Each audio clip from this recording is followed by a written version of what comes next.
Welcome to another episode of I Catch Killers. We're in for a real treat with today's guest. He's lived a life most of us only dream about. I reckon most people listening to this podcast would have, at some point, thought about what it would like being, let's say, a fighter pilot, or maybe even a foreign spy. These are the type of things that you see in the movies. Think James Bond, or Jason Bourne, or Maverick off Top Gun. Well, today's guest, Jack Beaumont, has been a fighter pilot. He also served in the Special Forces, and for 8 years operated as a spy with the French Foreign Secret Service, known as the DGSE. He's also written a book called The Frenchman, which is a fictional spy thriller based on his own experiences as a real French spy. Today we're speaking to Jack Beaumont. Jack, welcome to I Catch Killers. Thank you. I've just finished your book, Jack, The Frenchman, and I've got to say, the way the pages, the turning of the pages, the reality of what comes out in the book, the tradecraft, the covert operations and that. There's a real feeling about it's a life that's you've actually lived. Yeah, totally. So the idea of the book originally was for me a kind of cathartic process. Yeah. And what I wanted to do is for the people to understand that it's not James Bond and not Jason Bourne, and actually a major percentage of us are married with kids. Yeah. And that's the hard part of it, that you have to be a spy over the day and come back home and be a dad and a husband. It certainly came across in the book that you're torn between your home life and then the dark side of the world that you had to inhabit as a spy. And did you feel that pull between the two worlds? Oh yeah, totally. Yeah. So the basically in the book the main character and the other characters actually of the book are, but the main character specifically is 99.9% my character, my real life, and then the story itself is inspired of real missions and real experiences. Yep. Of course, to have the tradecraft and the story behind, of course, but it's a fiction novel. It's not a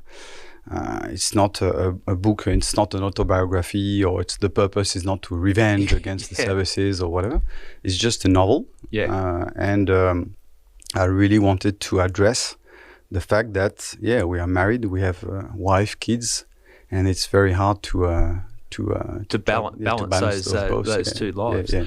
The thing that, because I don't read a lot of fiction, or I haven't read a lot of fiction of recent times, it's mainly been non-fiction. But what I found with your book, the reality of it, the way that you describe an operation, the way that at a critical point of an operation, how your senses are heightened, you can smell things, you see things, you hear things, that type of thing. Certainly you've drawn from your experiences as a spy into that book to give it that sense of reality. Yeah, it's what you see in movies, what you see in James Bond, or even though I really love James Bond myself, but what you see in all those movies, what basically James Bond is doing is actually the work of dozens of people. So it's very complex to set up an operation. And it's not just arriving in luxury hotels and book a room under the name of James Bond. Unfortunately. And for the French services, you replace the Aston Martin by a Peugeot. So I really wanted to express the fact that this heavy preparation behind, because of course what you want to avoid is the bad guys to track back your real name and go back to your family, because that's the ultimate threat. So that's why you have to be all the time in very high alert and all the time really following all the procedures and what you've been planning. Yeah. So that you show that you don't make any mistake, because if you do just a single very small mistake, then it can have catastrophe consequences. The consequences are yeah. The Jack is obviously not your real name, Jack Beaumont, and I think everyone could understand why you've got that name. Is that also part of the protection? Well, for the nom de plume of the book, I know that this name one day or another It's just an additional layer, an additional filter. I know that one day or another my real name will appear somewhere. Yes. But in a sense, it doesn't matter because it's a fiction. It's a novel, and for example, let's take the example of John Le Carre. Yeah. Everyone is reading his books, and hardly anyone knows his real name. Yeah. When it's written on Wikipedia, So the purpose of the book, the people buying the book and reading this book, and hopefully enjoying reading the book, is not to have my real name. It's just to have a good story, and which is very realistic and written by a former spy. Yeah. Well, the fact that, and speaking to people before the podcast, and I'm said that I'm speaking to someone that was an actual spy. They've gone, how did you manage to find someone that's actually been a spy? Because it's not a world that, even in law enforcement, it's not a world that we get to see a great deal of. It's such a covert, secret world. Yeah, but maybe you met a lot of them, but you don't know it because they are spies. Don't, you're playing with my paranoia. As a detective, I meant to play with your paranoia, but who's watching me? No, it was a fascinating read, so I can certainly get a sense of the type of work that you were doing through that book, and we'll talk more on that later. But before I do, I want to find out who you were and how you came to have such a diverse, or I won't say diverse career because a lot of it overlaps, but the type of career that you've had, like a fighter pilot, also working or flying for special forces on missions, and then a spy. Who were you as a kid growing up? As a kid growing up, it was so I come from, as the main character of the book, I come from a very old French family, historic French family, and so I was raised in this very, traditional French education. But my parents were kind of fighting a lot when I was a kid, and heavily fighting. So what I did basically to save myself, I registered myself in a boarding school at 15 without telling my parents. So it was it was the first step to escape. And so I went to this boarding school, and then after the boarding school, I did mathematics and physics engineering in a boarding school still. And then I joined the military very early at 18. And your family had a history of military service. I think you mentioned your grandfather during the Second World War. Yeah, so my grandfather was one of the first Frenchmen to join de Gaulle in London, one of the first Free French forces. And he was one of the first Frenchmen to enter the Eagle Nest in Berchtesgaden. Right. So he was really well known during the Second World War. Yeah. And before that, my great-great-grandfather was one of the main generals of Napoleon. Okay, so there's that lineage that passes through your family. But that's not why I've been joining the military. I mean, as a kid, I always wanted to become a fighter pilot. That what was age my did main you thing. want to become a fighter pilot?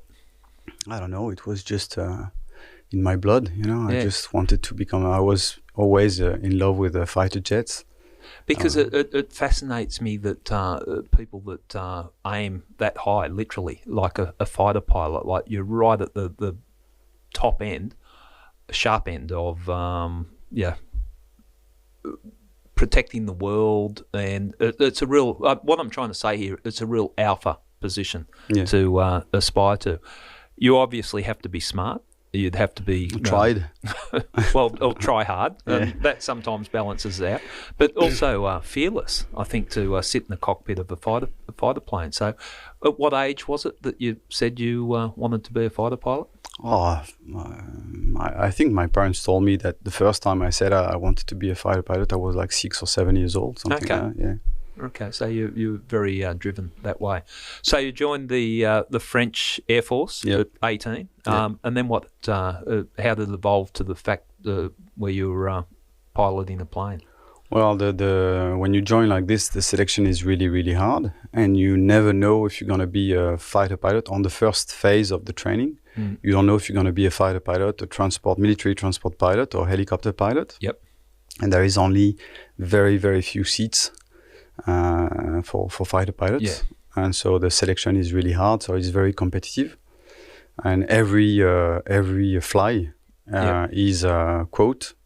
So you have some marks, and if you have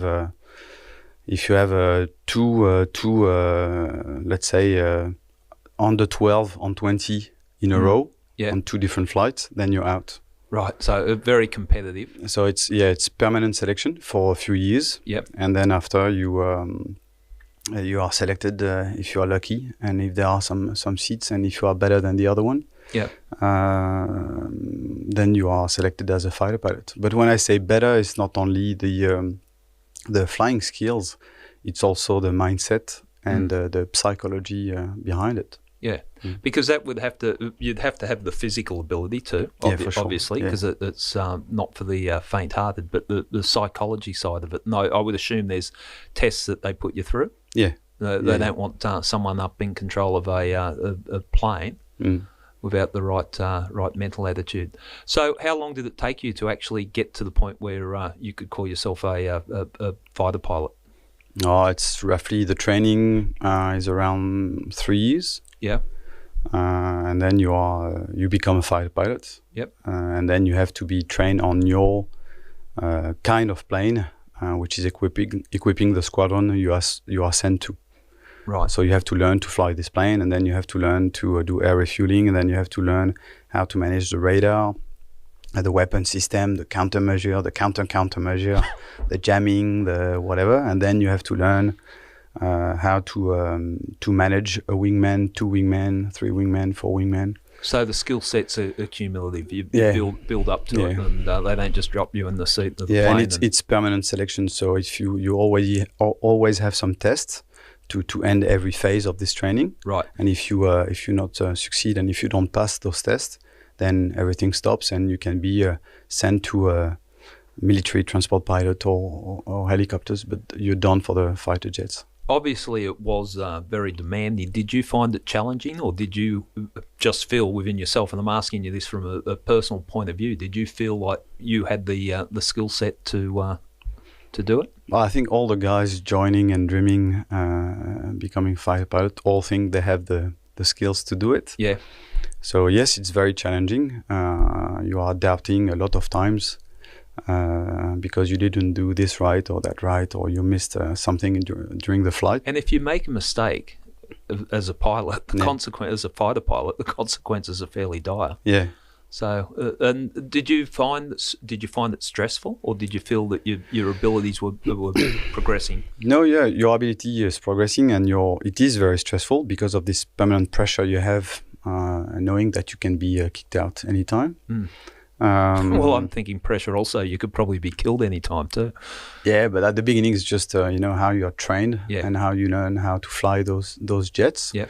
So what is very, very important is the self-criticism and be able to analyze your own mistakes. Usually people who are in excess of confidence are usually the one who fail. Okay, that's an interesting observation. So the ones that are too cocky or arrogant, exactly. They're the ones that fall by the wayside. Yeah, so you have to really be capable of, when you land the plane after a mission or training mission, you have to be capable of, even before the instructor tells you your mistakes, you have to be able to know already your mistakes and debrief yourself first. And that's the danger for the instructor is when you did a mistake you didn't see. Yeah. Okay, that makes sense. And how long did you the plane? First of all, the plane that you were flying, or the one that when you were qualified as a fighter pilot, was a Mirage 2000. Yes. So that was a single seater. Yes. Okay. So you have different kind of Mirage 2000. You have Mirage 2000 2 seats for bombing. Yep. And you have the single seaters for dogfight, so air to air combat. And so I was flying single seaters for dogfight. That's not challenging. Dogfighting in the air. Yeah. Because people, obviously, most people don't get to experience that. And I think for the people listening, they'd be fascinated what it actually feels like sitting in the cockpit of a fighter plane and soaring through the air. You feel, first you are very, very focused during the flight because you have a lot of things to do. Basically just flying the plane itself becomes maybe 5 or 10% of your task. You reach a point where you don't even think anymore about flying the plane. It's totally natural. But managing the weapon system, the radar, and all those equipments, and all these at 9 Gs, so 9 times your weight. So when you take 9 Gs, your heart goes down in the chest of 6-7 centimeters because everything the G-force is pushing everything down. So all the blood goes in your legs. So the heart is pumping really hard to drag the blood back up to the heart and the brain. That's why you have the anti-G suit on the legs and the abs, to do an external counter pressure to push the blood up to the heart and the brain. So basically, you have a lot of sounds in the helmet because the first thing you lose is the sight. So the blood is leaving the eyes, so you see all black. And this is when you're under the G-force, the pressure. And you still have to, because of the sounds you're hearing, you still have to play piano on your power throttle and your stick, managing your weapon system and everything, just by the sounds you're hearing, and just to avoid not to faint as well. Because of course, if you faint, you lose the dogfight. Do you get conditioned to the G-forces? Is that part of your training? Do you get conditioned to it, used to it? Actually, the body gets used to it. Right. When you are a young fighter pilot school, student. Sometimes you have some instructors coming from Mirage who are used to take 9 Gs. And they take the controls and play a bit with the plane, and you faint at 4 Gs or this kind of stuff, and then your body gets used to it naturally, and you end up being capable of supporting 9 Gs. You mentioned something. You said that flying the plane that was only sort of taking up 5% of your concentration. Does it get to the point, and I'm just asking this out of curiosity, does it get to the point flying a plane like that you get so conditioned to it, so used to it, it's almost like when you're driving a car? Yeah, that's exactly it. Your muscle retention, your brain is just switched on to it. And, that's exactly it. But you are so focused over the training or the mission or whatever that actually sometimes you really don't realize that you're flying a fighter jet. Right. You just into the mission, into the training and what you have to do. And it's only when you land, you walk down your plane and you look at the beast and you think, shit, okay. I just flew a fighter jet. And sometimes you take the time when you're flying to observe and just take a few seconds to realize that you're flying a jet. Like, for example, if you are flying at the limit of the atmosphere, so let's say 60,000 feet, you can see the curve of the horizon. Curvature. And you see the airlines, the commercial planes, you can see them the same way you see them from the ground. You see them the same way, but over from the top. From looking down at them. At them. And you fly at Mach 2.2, so it's 2,800 k per hour. But you don't feel the speed. It's like in a car on the highway, except if you turn. So if you turn, the plane will turn, but your body inside the plane will continue to go straight. That's when the G-force. And that's why you take the G-force, because you are late compared to the speed vector of the plane. Right. Okay. How long were you flying jets? Mirage? Jets. 9 years. Right. Yeah. In any conflict zones during the time? Yes. Yeah. I won't say where. No, that's all right. Look, you're a spy. You're allowed to hold some things back. I'm going to try because I'm an ex-detective, so I'm going to try and break you down and get all the information. But you might come out on top here. Okay. So you injured yourself. I've spoken to you before this, and reading the book, even though it's fictional, but it's based a lot on what's happened to yourself. You injured yourself in a dogfight. Yes. Do you want to talk us through that? How the injury played out? So it's so as I was telling you, I mean, dogfight jets, you take those 9 Gs, but it's fly-by-wire. So the plane limits itself at 9 Gs, except if you pull more than 42 kilos on the stick, and then the plane can go up to 12 Gs. And I was I was in a training dogfight, and I was trying if you pull that stick more, it overrides the electronics, and you. No, it's still going through the electronics, right. But it will authorize the computer, the calculator will authorize the plane to go up to 12 Gs. Okay.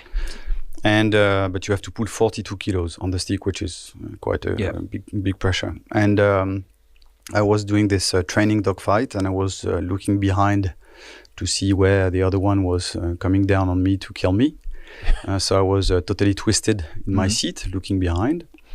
And when I saw him, I kept the visual on him. So I remained totally twisted in my seat. Yeah. And with my arm, I grabbed the stick and I pulled really hard to counter him. And doing so, with the adrenaline, I've been pulling more than those 42 kilos. Yeah. And the plane went up to 11.3 Gs, and I was twisted. So my spine was compressed and twisted in the same time. So basically 11.3 Gs, fully equipped. I was not far from 100 kilos. Yeah. So basically it has been putting between 650 and 700 kilos on my lower back, but twisted. So I had 3 discs expulsed, pushed out, popped out on the left side of the spine. So I was paralyzed of the left leg in the plane because it was pinching all the nerves of the left leg, and with a massive, as you can imagine, pain. So I just had the time to push. We have a selector on the next to the seat where we can select what arrives in the oxygen mask. So or normal air, or pure oxygen, but over pressure. Yep. And so I had the time to push this button so that the pure oxygen was coming by force. Yeah. In my lungs, so that it stopped me from fainting, because if you feed the lungs with pure oxygen, the blood will be more charged with pure oxygen, and even if you have a very small quantity of blood going up to the brain because of the G-force, then it will still allow the brain to work properly, and so it stopped me from fainting. And then I decided to come and land the plane. The issue was that when you land the plane, you control the front wheel of the plane with your legs, and you brake on the top of your feet. And my left leg was not working anymore. Presents a problem. Yes, it was a problem. I had a good idea on the paper, which was to push on my knees with my hands to try to keep the axe of the runway. But it didn't work as planned. So it was not really a landing, but more a crash than a landing. Yeah. And I woke up at the hospital after surgery in the back. Well, in that situation, was there consideration to eject from the plane? Yeah. So I had the on the radio frequency, the flight director wanted me to eject because he knew that I would have a hard time landing the plane properly. With the paralyzed leg. Yes, but the problem is the ejection seat is 25 instant Gs when you eject. Right. So knowing it was a back issue, I would have been in a chair, wheelchair, certainly for the rest of my life. So I decided to take the risk and try to land the plane. So it was a good decision, but your practice with manipulating your leg with your hand didn't quite work. No, it was a bullshit idea. I mean, it of course it was not going to work, but that's the only thing I thought about. Yeah. Well, you're still here, so something right. But you crashed the plane, yes, and the back injury, and you woke up in hospital. Yep. Yep. I woke up in hospital with 2 big tubes in my back. Yeah. With a very nice surgeon. Who came to see me, and I said to him, when will I be able to fly again? And he said, what do you mean fly? What do you mean? I said, well, I'm a fighter pilot, so when will I be able to fly again? And he said to me, I think, my young friend, you don't understand the situation. Your career as a fighter pilot ends here. And I said, I don't think so. And so I did the physio and everything. Yep. For 3 months. And then I was back in a jet after 3 months, but having to sign the discharge from the military doctors, because they considered that I couldn't eject anymore. So a disclaimer, a risk disclaimer. Yes, Right. basically Okay. they ask me because the cost of training a fighter pilot is very expensive. So when you reach this kind of qualification, for them, if you want to continue to fly, Yeah. knowing the risks, then it's your decision. Right. And they're happy with it because they've been investing a lot on you. Yeah. So they asked me if I wanted to sign this paper. I said yes. Yep. And the risk was that I was flying jets knowing that basically I couldn't really eject anymore. I would have been in a chair 100%. Yeah. So I decided to continue, and I went back in my squadron. I continued to fly my jet. Mm-hmm. And then after a few months doing so, I had to take, painkillers every morning, painkillers before the flight, painkillers after the flight, painkillers at night. So it was becoming a bit of a nightmare. And then the guys in my squadron said to me, look, you can't continue like this. You're going to kill yourself or worse, you're going to kill someone else. So it's better if you stop. If you put your hand up and say that you stop. And so that's what I did. I agreed. And I said, okay, I'm going to stop. But if I stop, as I'm a well-experienced fighter pilot and with a high qualification, I don't want to be retrained as another kind of pilot in the Air Force, but something boring. I want something which is still sexy and rock and roll. And you would have, I take it, with those qualifications, had the option of leaving the Air Force and become a civilian pilot. Or? Yeah. When you have your fighter pilot license, at that time, now it's a bit more complex, but at that time, by equivalence, you had your commercial pilot license. Right. And so I could have leave the Air Force and try to become a commercial pilot. But no offense to commercial pilots, I didn't want to drive a bus. Yeah, fair. So, I think you're allowed to say that if you've been a fighter pilot. I can't say it, but you can say it. So no. I mean, commercial pilot is a great job, and I have a lot of friends now, former fighter pilots actually, who are in the commercial, and they love it. But at that time, it was just not for me. How old were you at that time? I was 27 or something like that. Okay, and from a psychological point of view, that was your dream, to be a fighter pilot, and that was taken away. Did you have a dark period, or did you struggle with that? No. It would actually, it all depend of what they could offer me after. Yeah. But this period where I was waiting for the Air Force to offer me something, knowing that I wouldn't fly anymore, and I was still in my squadron, and I had to help my mates to prepare their flights, all this kind of stuff. And still doing some simulator to have a bit of fun.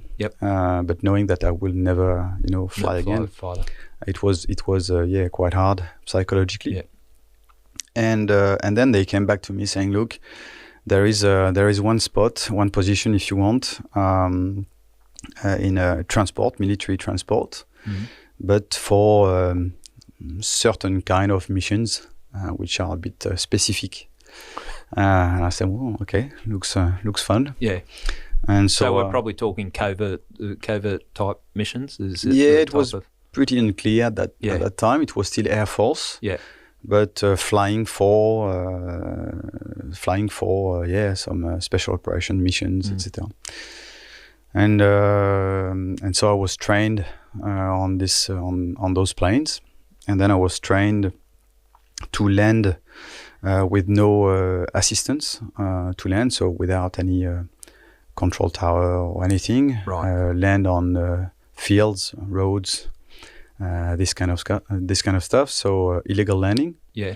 By day, night, with night vision goggles or any kind of weather conditions. And flying under the radar, right? Oh yeah. So lower than the trees. Yeah. Really low altitude. And for ex-fighter pilot, that would be a skill set you're more than capable of. Yeah, we fly very low sometimes in fighter jets.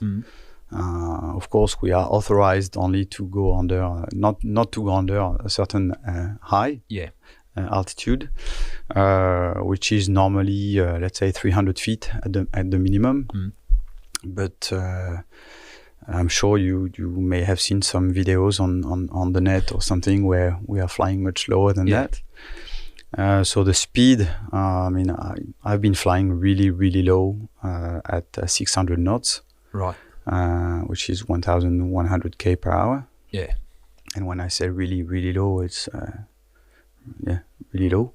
I won't tell the number, but because we are not meant to. But so the difference is that on the other kind of plane, yes, you fly really low. Yep.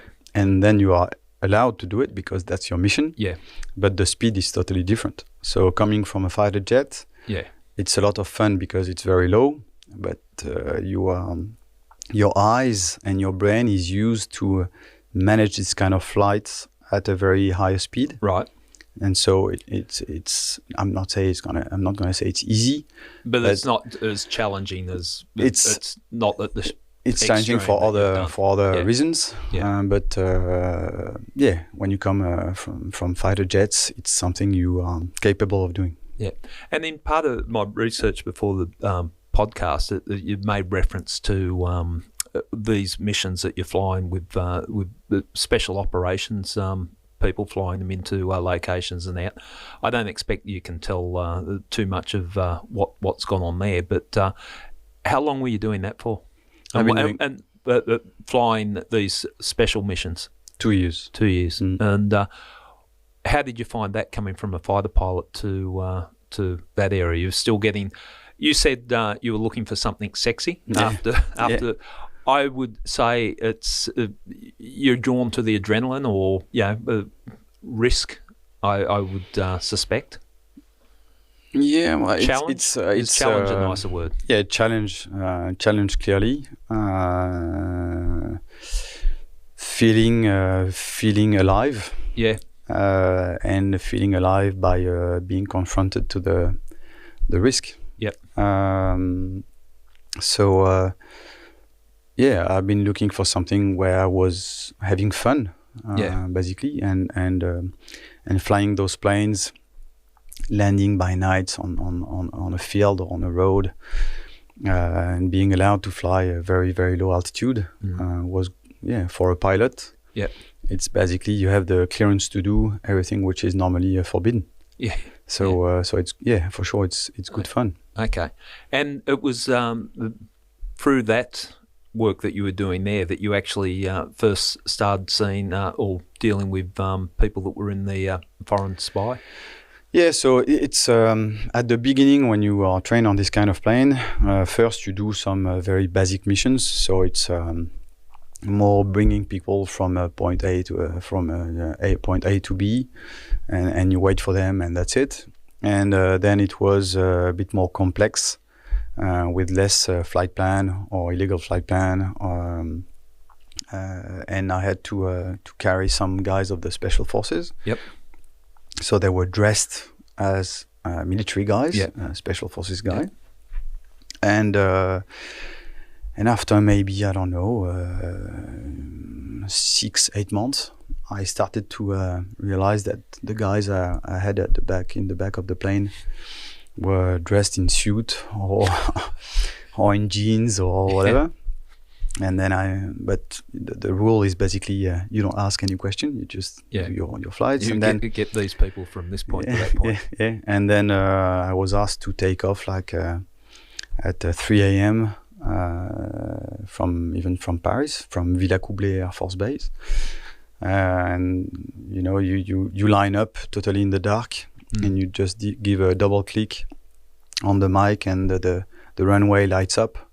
You take off, you give a double click, and the runway lights down, shut down, and then you do your flight, and then I had to take those guys. It was mainly in the Balkans, right? And so I was used to see them more and more and more and more. And these are the guys dressed in the suits or the jeans, yeah. And in those guys, you had one very famous general. Yep. Who was very well known in France, who died since, but was very well known in France to be like a kind of reference of a spy world. Yeah. So I knew who he was, of course. And because I was coming from the fighter jets, a few times he really had to land in some places, but the weather was really bad. There was snow everywhere. The runway was off. The airport was shut down. So there was no control tower, no nothing. But he had some guys waiting for him downstairs. So I really had to land. And so as I did it, and then he started to have a chat with me and understood that I was coming from fighter jets. And then after, he basically was used to ask for me as a pilot. Yeah. And so I was flying him and then some other guys with him or without him. And it's only after doing this for maybe 10 months that I was having a stop air refueling, not air refueling, refueling the plane in a town in Italy. Yeah. Before crossing the Adriatic Sea to go in the Balkans. And we used to park the plane at the deep end of the airfield so that no one can see us or take pictures. And while the plane was being refueled, we were not far from the plane, weeing in the grass. And, as you do. Yeah, as you do. And so one of those guys were standing next to me. Now, of course, I didn't know his real name and nothing. And I asked the question. I said, well, are you special forces or what are you? And he said, no, I'm not. We are not special forces. I said, okay, so what are you? You know? Yeah. And so I can't tell you. Okay. And then I understood, and he finally let me understand what it was. Yep. And so I flew like this for 2 years with them, going more and more on hard missions with them, and sometimes they were using me for different kind of stuff. Yeah. So basically, landing the plane and then hiding the plane and then going with them to do different things. So yeah, great stories there. I mean, yeah, like you can see in movies with the two pickup cars chasing the plane on each side of the runway with Kalashnikovs and trying to stop you from taking off. It was good fun, and then I had a survival training. I'm sorry, I've just got that image of the plane taking off and the cars chasing the plane down the runway. Yeah, beautiful. And you've actually seen that? Yeah. I had some guys. I had to wait in the plane for a few hours, hoping that the other guys would come back. Yeah. And I had the time so that if they were not back at that time, I had to take off without them. I've heard that. I've heard that on the movies. If I'm not back by midday. It was basically it. Yeah. And so the bad guys came around the plane, and so my orders was, of course, not to let them in. Yep. And they were, knocking on the windscreen of the cockpit with the tube of the Kalashnikov, and I was just putting my head down in the cockpit, pretending I was doing stuff, preparing the flight. Nothing to see here. Yeah. So then I had a survival training in the mountains because I was meant to go and do some equivalent missions at that time in Afghanistan. So I had to be trained for in case of any crash in the mountains or this kind of stuff. And during this training,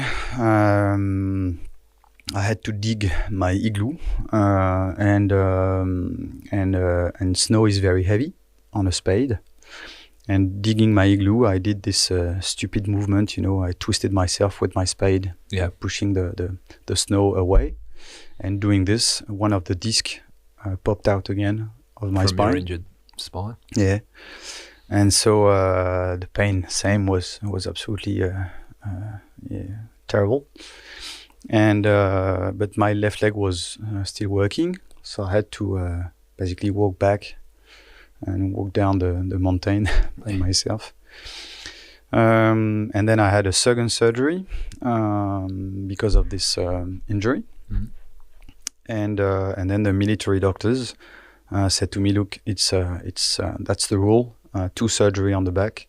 You can't fly in the military anymore. So you keep your commercial, civilian, medical ability to fly as a professional pilot, but you're done in the military. You can't fly in the military anymore. The risk is too high. It's the rule. Two surgery on the back, and you're not allowed to fly. You lose your medical ability, even if the surgery was well done and you feel fine, which was the case actually. I was not allowed to fly in the military anymore. So it was a hard period because I didn't know what I was gonna become, or leaving the Air Force and becoming a commercial pilot. Yeah. But after doing fighter jets and this and taking off taking off on the runway with cars chasing you with guns. Exactly.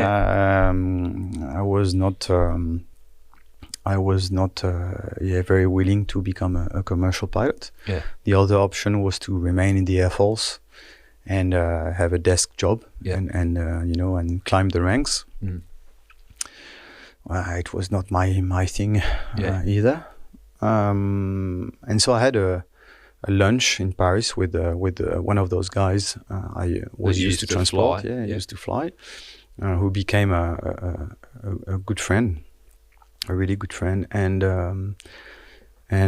he was really the stereotype of the spy. Yeah. He was like really looking like Pierce Brosnan, and it was the time of James Bond was Pierce Brosnan, so it was quite funny. Anyway, I had a lunch with him in Paris, and he said to me, "Look, why don't you try to join us? Yeah. Why don't you try to join the company?"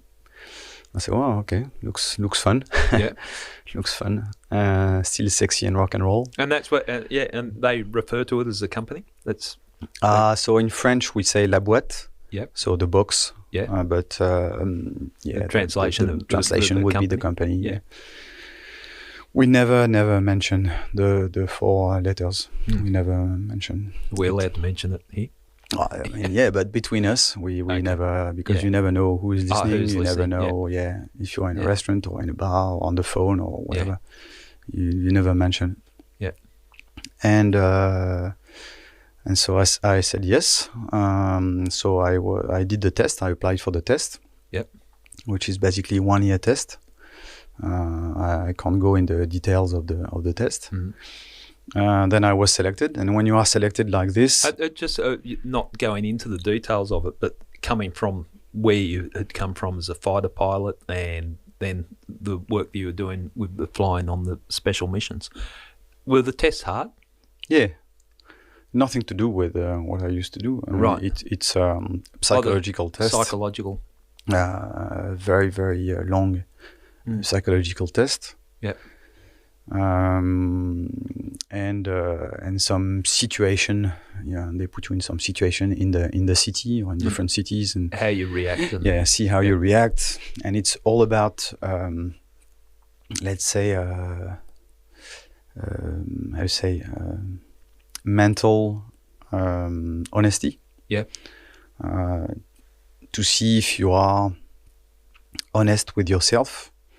And honest in what you report, in what you say, what you did, etc., not inventing anything, and how you manage to remain calm in quite hard situations. I would imagine that it would be again, and you said you not talk about it. And we don't go into details, but on one hand, integrity is such an important thing that if you go into a field like that, but also then you've got to have the capability to deceive people.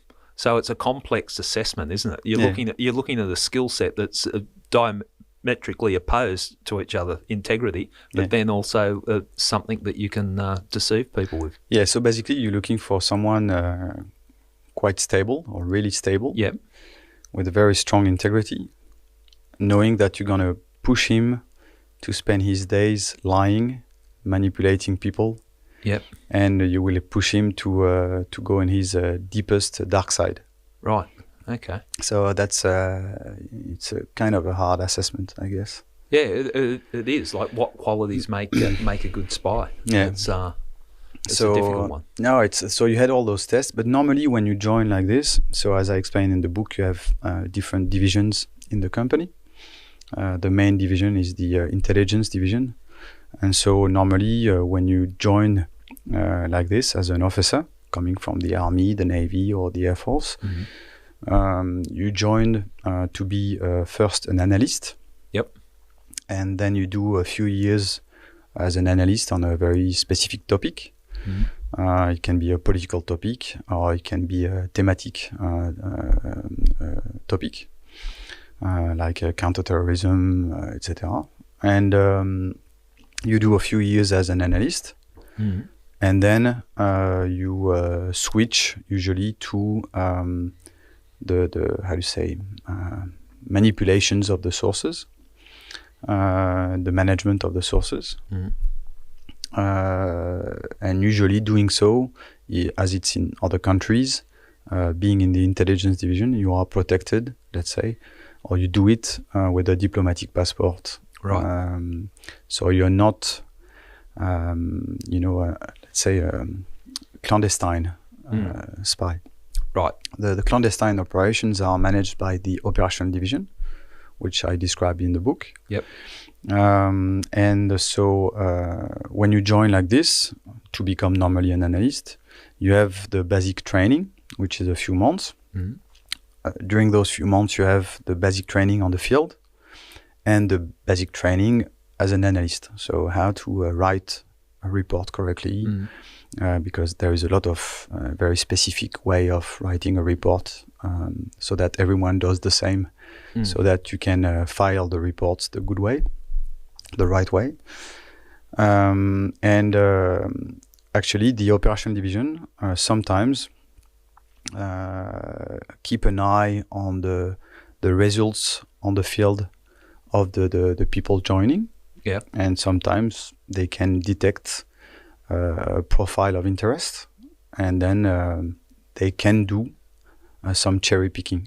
So the intel section and the operational section, they keep them completely separate. Yeah.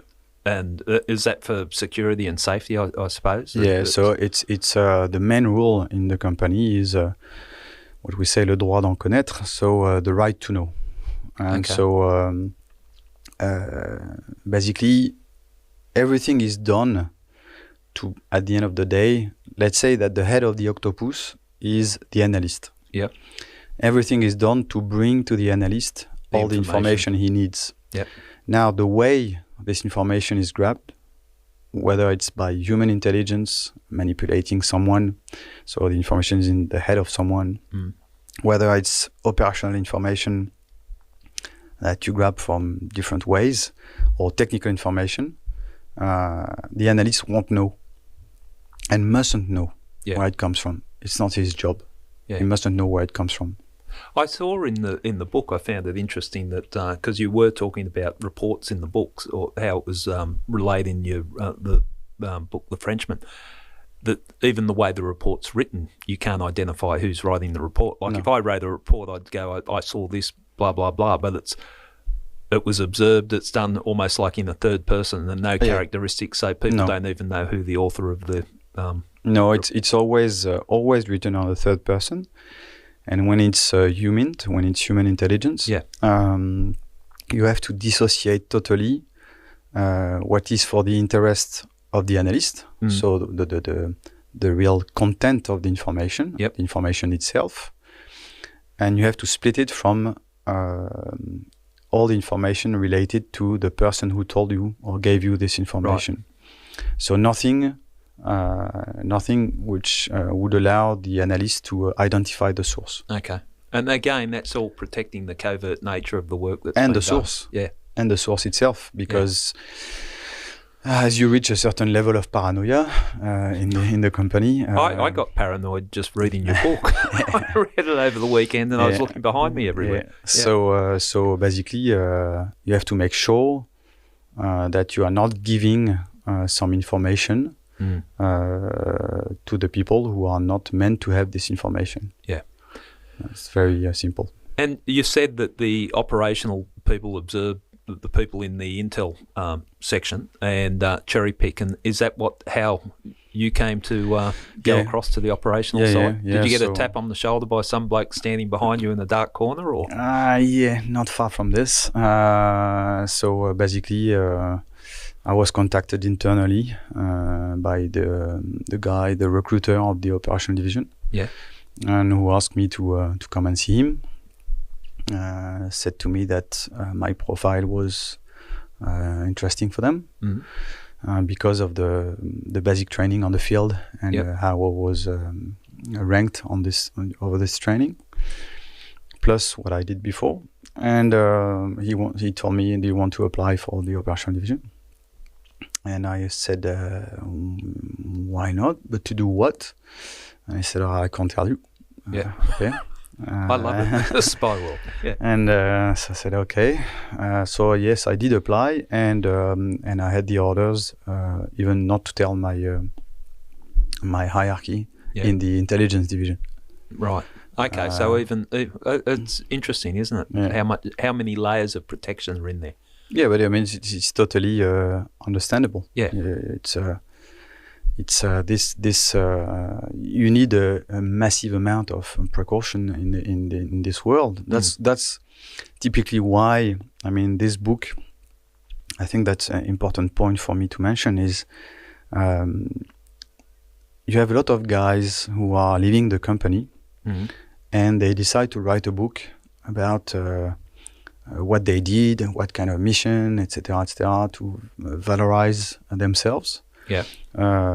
And often they talk about missions they didn't even do themselves. They just heard about, which is very, very dangerous because they give away things they are not meant to give away, and they might put people at risk without even knowing and understanding that they are doing so because they don't know all the layers of this operation. And a lot of guys as well are leaving the company and decide to write a book kind of revenge. You know, they want to criticize the company because they considered that they were badly treated or whatever. And doing so, it's very dangerous as well because it can put in danger the people who are still in the field. Yep.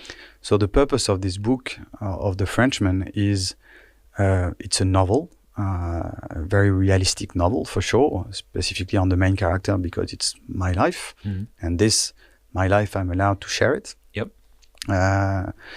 But the purpose is not to reveal any secret or whatever. It's realistic in the tactics, and I mean the how we set up the operation and the how we communicate on the field or this kind of stuff. So it's very realistic. But it's a novel. Yeah. And actually, I mean, I really loved my time in the company, and I have a very high respect for the company, and I still have a lot of friends, more than friends, a band of brothers, who are still out there in the field, and I would never accept for myself to put them at risk. Yeah. Just because I want to write a book, you know. So the purpose is absolutely not to do this kind of stuff. And the purpose is really to write a novel, but with something which have never been addressed in any espionage novel. Yeah. Which is the spy is a dad and a husband.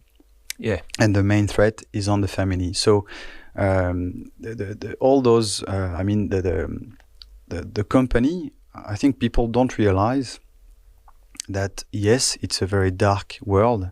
Yes, it's a very dark job. But some guys are basically doing sacrifice on their own morality and on their own soul. Yeah. To protect and to risk their lives and even their personal lives. I mean, the divorce, losing their wife and kids and stuff.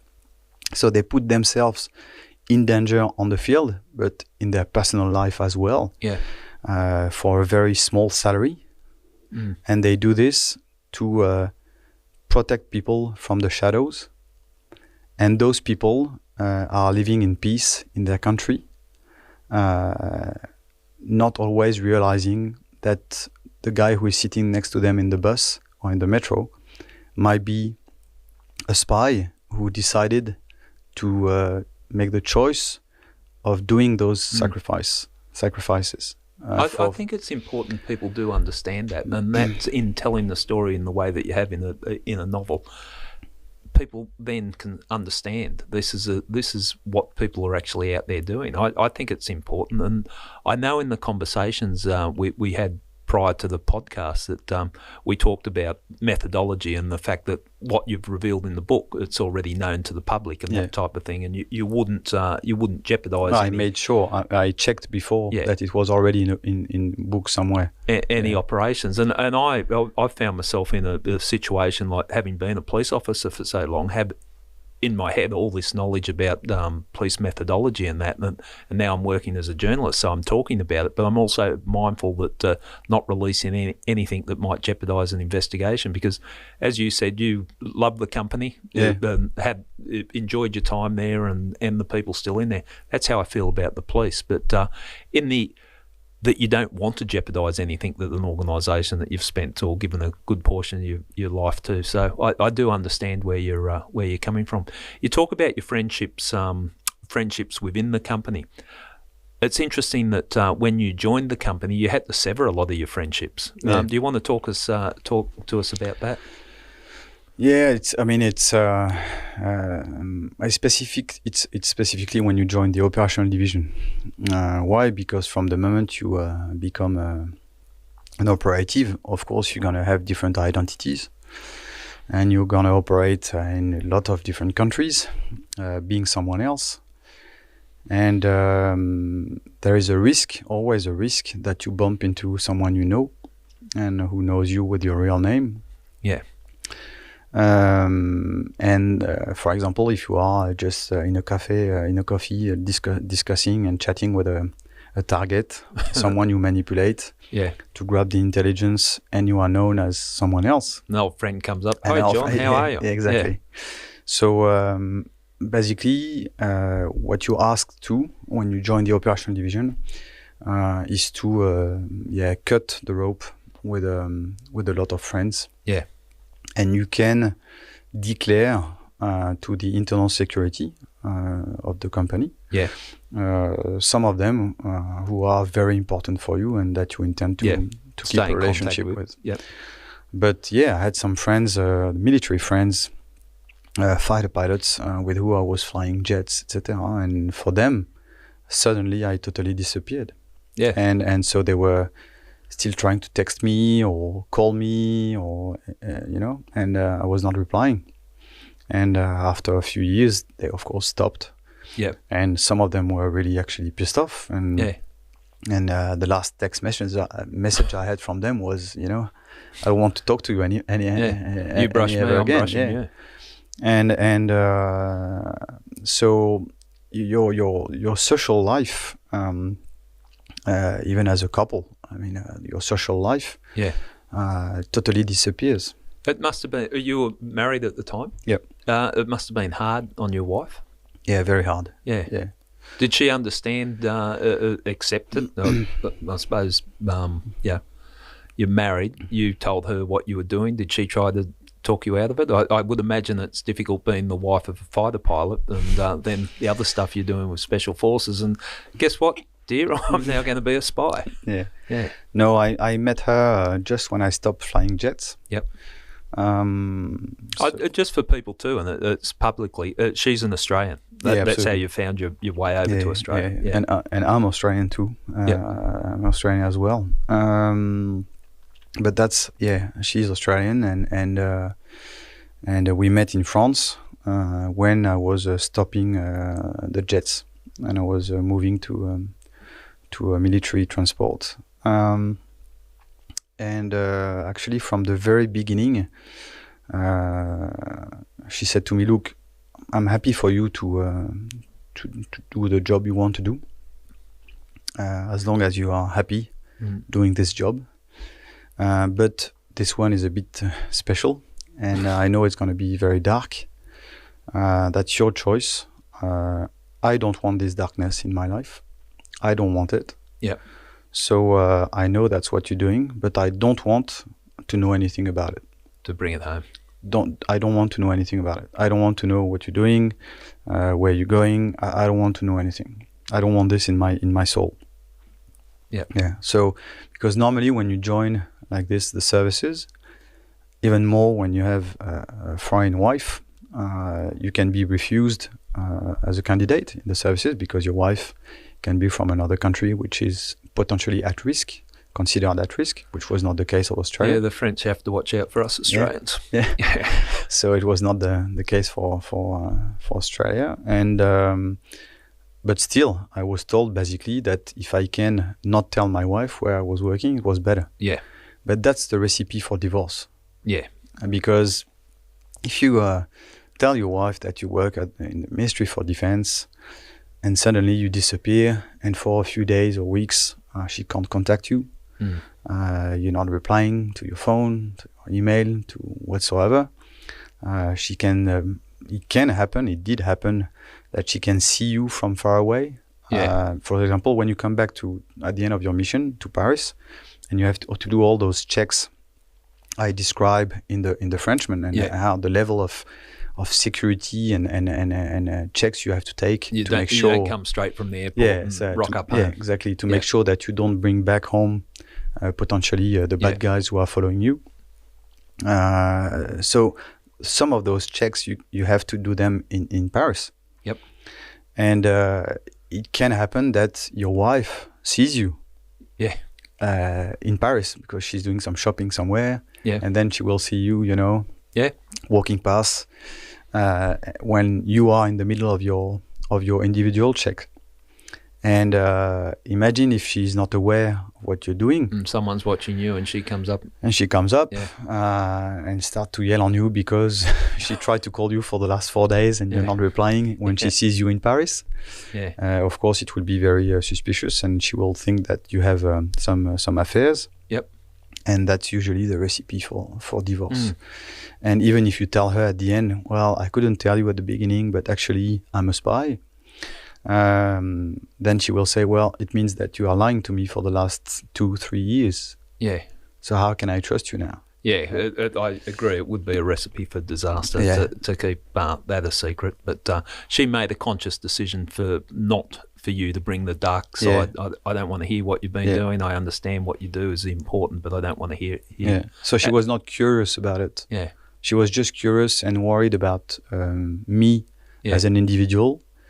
And she could see and she could witness the effect, the impact it had on me.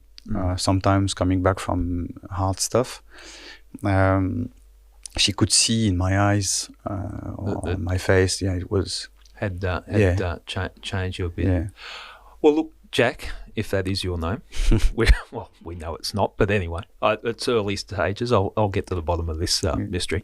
I think now's probably a good time to have a break. Your story at this point in time is just fascinating. I'm left speechless sometimes, like fighter pilot, and then special forces pilot, then an international spy, and a writer. And the writer, yes, I know. Tick, tick, tick. All right, what are you going to become, an astronaut next? I'd love to. You probably will. I'm not going to challenge you. We're going to have a break. When we come back, I want to talk more deeply about the impact it has on you as a person, delving into that dark side and coming out. Also, we'll talk about some of within the detail that you can, some of the missions that you've been on or cases that you've been on. Do we call it mission or cases? Mission. Okay. Sounds so cool. I wish police had missions instead of cases. But also, I'd like to talk about the similarities that I see between that type of work that you're doing as a spy and the sharp end of policing. When I've been working on organised crime or murder investigations and you made the point earlier on that, you can't afford to make mistakes because there are consequences. And that came across in the book, the checks and balances and the contingencies you have. I think there is some similarities there. So I think it'll be an interesting discussion. But right now, let's have a short break. Sure.